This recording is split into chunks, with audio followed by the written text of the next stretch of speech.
baik, pada kuliah sebelumnya kita bahas tentang data. Nah, ini kita lanjutkan dengan tabel distribusi frekuensi. Jadi, namanya saja distribusi berarti sebaran frekuensinya. Jadi, sebaran frekuensi itu didefinisikan sebagai susunan data menurut kelas-kelas interval tertentu. Jadi, ada definisi kelas-kelas interval tertentu.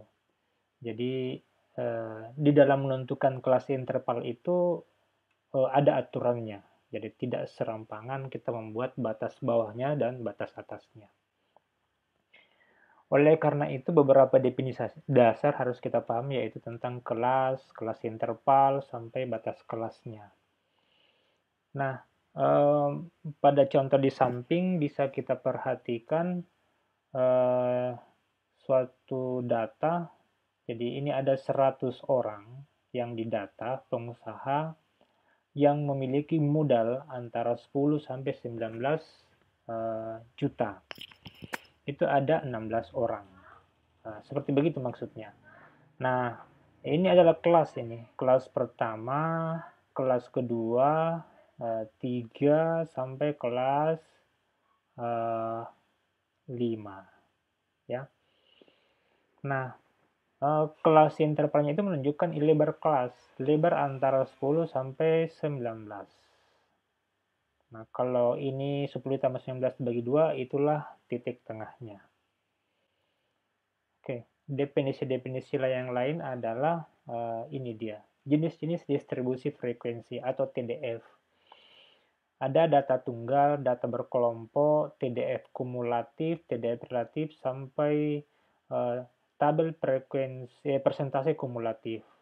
Dari definisinya kita bisa memahami bahwa yang namanya data tunggal, ya sebaran datanya itu belum dikelompokkan, masih misalnya 1, 3, 5, 7, masih seperti begitu. Nah, tetapi kalau sudah dikelompokkan, kita sudah mengetahui bahwa misalnya ini contoh tinggi badan mahasiswa yang memiliki tinggi 140 sampai 144, itu ada sebanyak 2 murid. Seperti begitu. Nah, kalau kumulatifnya nanti kita akan memahami ada kumulatif ya, lebih dari, dan kumulatif kurang dari. Nah, begitu. Nah, sedangkan tabel distribusi relatif, ingat kata-kata relatif itu menunjukkan bahwa dia dibandingkan dengan sesuatu yang lain. Ya, itu maksudnya frekuensi relatif. Nah, di dalam statistik atau matematika itu bisa kita temui pada 3 model, yaitu berbentuk perbandingan K, desimal, atau persen. Tapi semua nilainya ini senilai. 2/50 itu tetap saja 0,04 atau sama juga dengan 4/100 atau 4%. Nah, ini rumus untuk mencari frekuensi relatif. Jadi untuk mengetahui berapa persen si murid yang tingginya antara 150 sampai 154, ya, frekuensinya kan ada 10. Ada 10 frekuensinya. Total datanya itu ada 50, ya, 50 murid. Berarti 10/50 dapatlah kita 20%. Jadi banyaknya murid yang memiliki tinggi badan setinggi 150 sampai 154 itu sebanyak 20%. Nah, ini juga bisa nanti kita gunakan kalau ingin mengetahui berapa jumlah tabungan warga Kota Makassar. Range-nya itu yang terbanyak di range mana, di interval kelas yang mana. Oke. Nah, yang kita pelajari dalam distribusi frekuensi itu seperti begini, mendeskripsikan data. Nah, pada kesempatan kali ini kita ingin mempelajari bagaimana membuat tabel seperti begini. Aturan-aturannya apa dan bagaimana. Kalau diperhatikan jenis distribusi frekuensi itu umumnya ada dua. Ada yang berbentuk frekuensi kategorik dan numerik. Misalnya kalau ada survei-survei politik atau survei kepuasan konsumen dengan bentuk ordinal yang menanyakan tentang tingkat kepuasan seperti pendapat ini ya, persepsi seseorang terhadap suatu layanan. Nah, itu masuk dalam kategori frekuensi kategorik. Jadi ini sebenarnya fakta kualitatif yang dikuantifikasi. Jadi sekali lagi begitu ya. Nah, sedangkan yang numerik ya namanya saja numerik ya, itu angkanya sudah berbentuk faktanya fakta kuantitatif. Oke, ini definisi-definisi dasar ya, diperhatikan saja. Jadi banyaknya kelas sama dengan tadi 1, 2, 3, 4, 5. Ini batas kelasnya. Batas kelasnya itu ini. Yang pink ini batas kelas bawahnya ya. Yang hitam ini batas kelas atasnya. Ini adalah frekuensi dan total frekuensi. Total frekuensi ini artinya jumlah responden kita atau jumlah data kita. Begitu. Dan seterusnya bisa diperhatikan ya, simpel sekali ini. Yang mesti dipahami ini saja barangkali ya, batas atas ya dengan tepi batas ini salah ketik ya, maaf ini. Jadi tepi bawah batas kelas ya dan tepi atas kelas. Jadi kalau ini ada aturannya nih, kenapa dikurangi 0,5 dan di atas itu kenapa ditambah 0,5. Jadi misalnya kita ambil contoh di kelas pertama, ini kan 10, ini 19. Nah, tapi tepi bawah kelasnya itu 9,5. Tepi atas kelasnya itu 19,5. Ini aturannya pada slide berikut. Nah, ini adalah cara untuk salah satu cara untuk membuat tabel distribusi frekuensi. Jadi yang pertama, langkah pertama kita hitung dulu datanya. Datanya berapa. Kemudian mencari data yang tertinggi dan data yang terendah. Berarti kita harus mengurutkan dulu datanya dari yang terendah sampai yang tertinggi. Kemudian menetapkan range, ya, range. Jadi mengurangi antara yang nilai yang tertinggi dikurangi nilai yang terendah. Nah, di sini kita menggunakan aturan Sturges, tapi ini salah satu cara saja ya. Dia menggunakan rumus 1 ditambah 3,3 log N.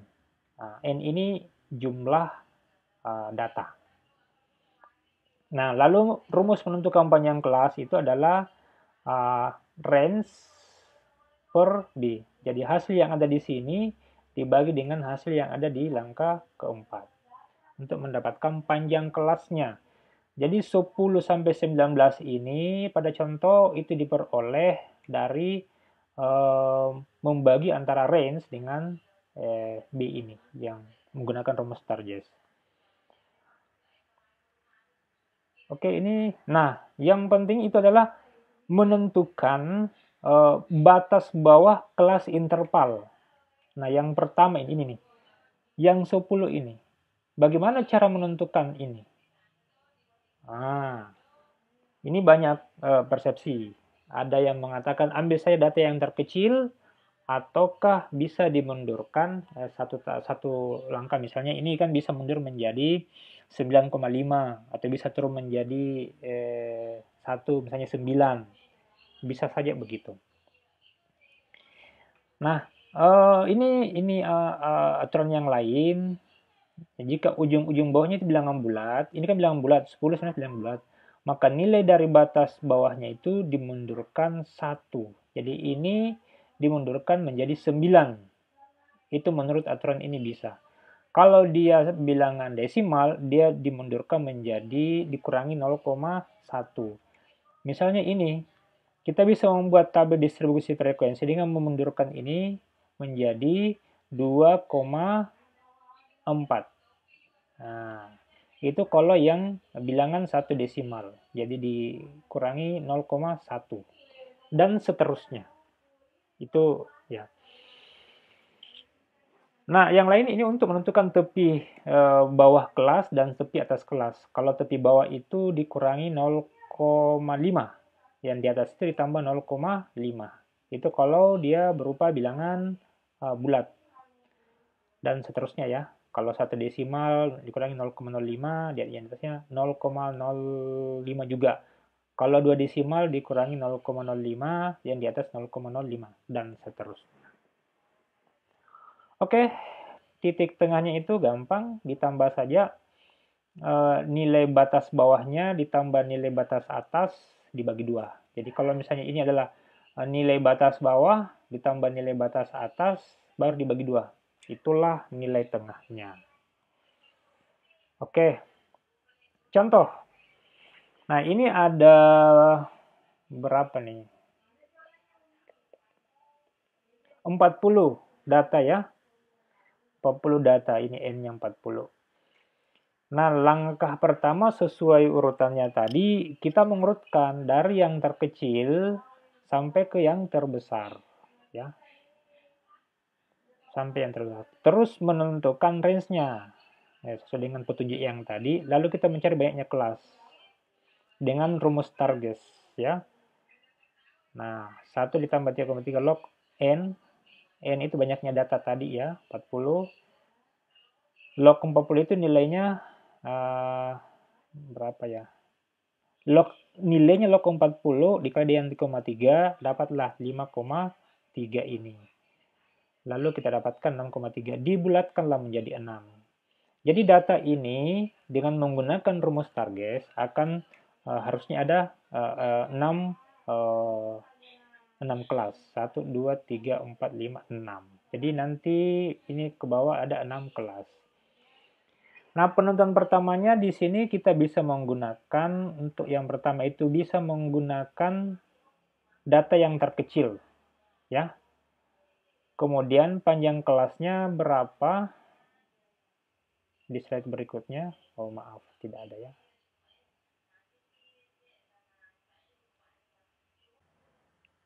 Oke, mari kita bahas salah satu contoh ya. Jadi, ini ada pengukuran diameter pipa yang dibuat oleh sebuah mesin dalam ukuran milimeter ya. Jadi, ada 40 data, kalau kita perhatikan di sini, ada 40 data. Ya. Berdasarkan langkah-langkah sebelumnya, kita harus urutkan dulu dari yang terkecil sampai yang terbesar. Ini kalau menggunakan aplikasi Excel cepat sekali kan, tinggal di sort, dapat angkanya. Lalu kita menghitung range-nya. Data yang terbesar dikurangi terkecil dapatlah angka 17. Oke. Kemudian banyaknya kelas. Banyaknya kelas itu kita menggunakan rumus Target. Jadi 1 ditambah 3,3 log 40. Log 40 nilainya berapa? Baru dikali dengan 3,3. Dapatlah angka 6,3. Kita bulatkan menjadi 6. Jadi banyaknya kelas ini ke bawah ada 6. Ya, 6.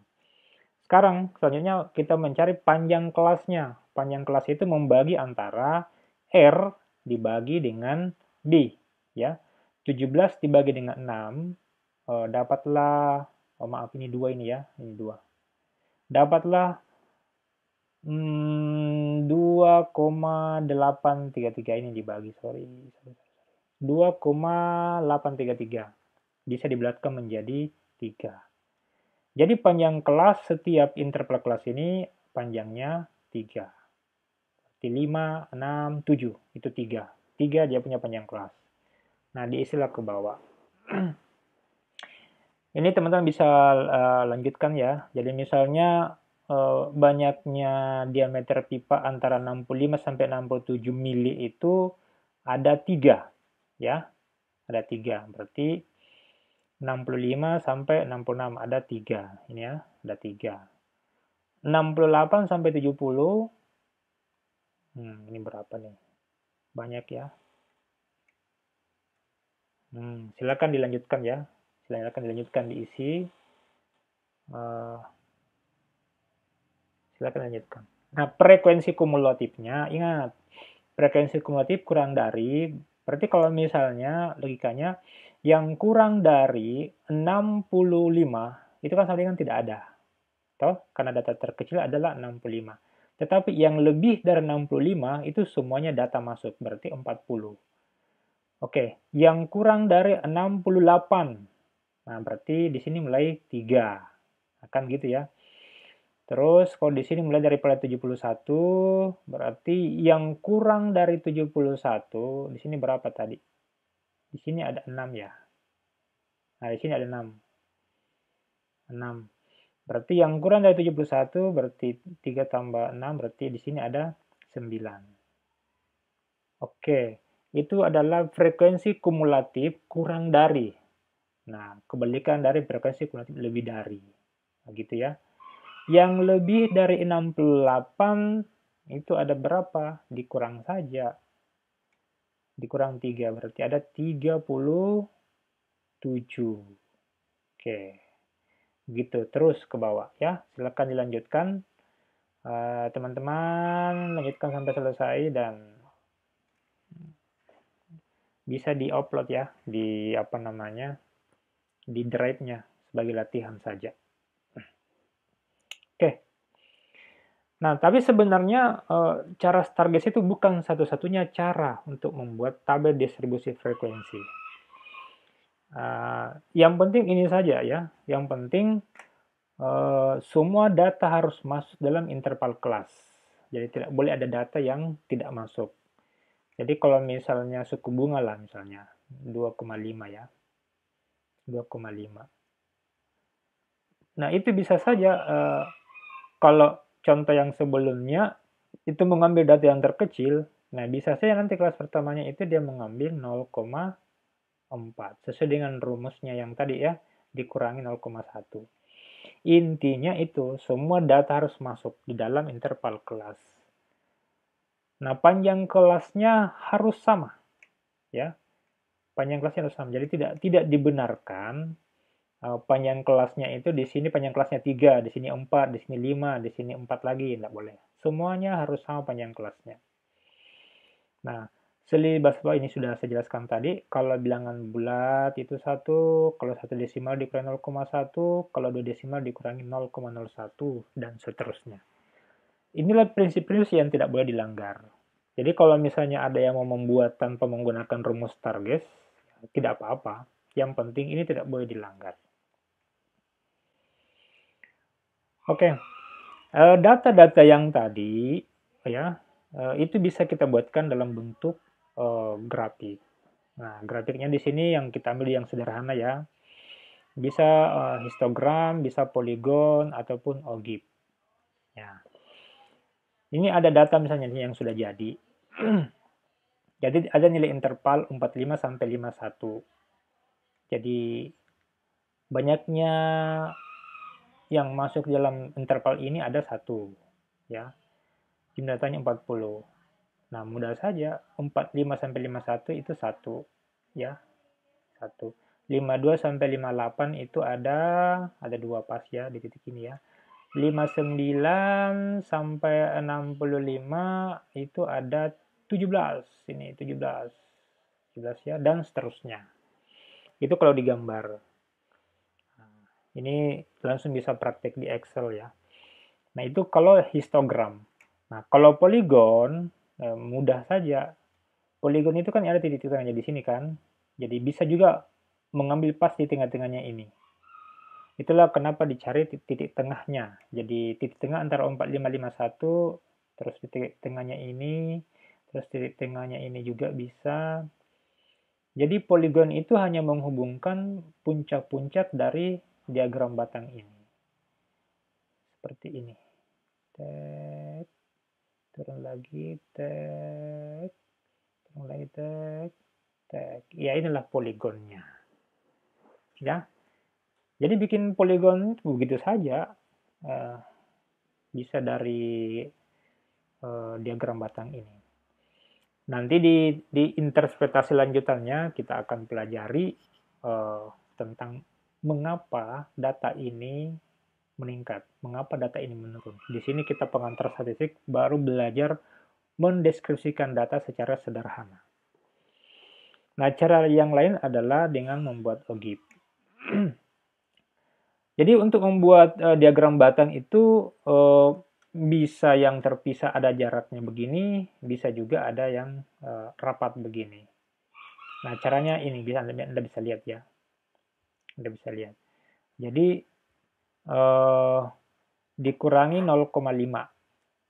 Kenapa 0,5? Karena dia adalah bilangan bulat.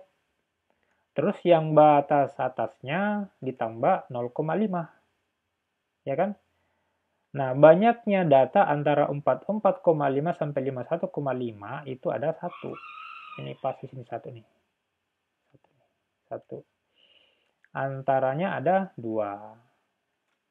Nah, gitu aja sih. Jadi dia hanya menghilangkan ini space ini yang kosong. Itu. Dengan di Excel ini sangat mudah. Yang penting teman-teman bisa memahami konsep dasarnya dulu. Oke, sekarang yang terakhir itu adalah grafik atau OGIF. Nah, disinilah kita menggunakan, kenapa sebelumnya tadi kita menggunakan frekuensi kumulatif kurang dari dan frekuensi kumulatif lebih dari. Kepentingannya itu adalah frekuensi kumulatif kurang dari itu untuk membuat OGIF positif, ya. Sedangkan frekuensi kumulatif lebih dari itu untuk membuat OGIF negatif. Begitu saja sebenarnya, ya. Oke, saya kira mudah-mudahan ini bisa memberikan pengetahuan dasar mengenai distribusi data dan bagaimana membuatnya di dalam bentuk grafik yang sederhana. Sekian dan terima kasih. Assalamualaikum warahmatullahi wabarakatuh.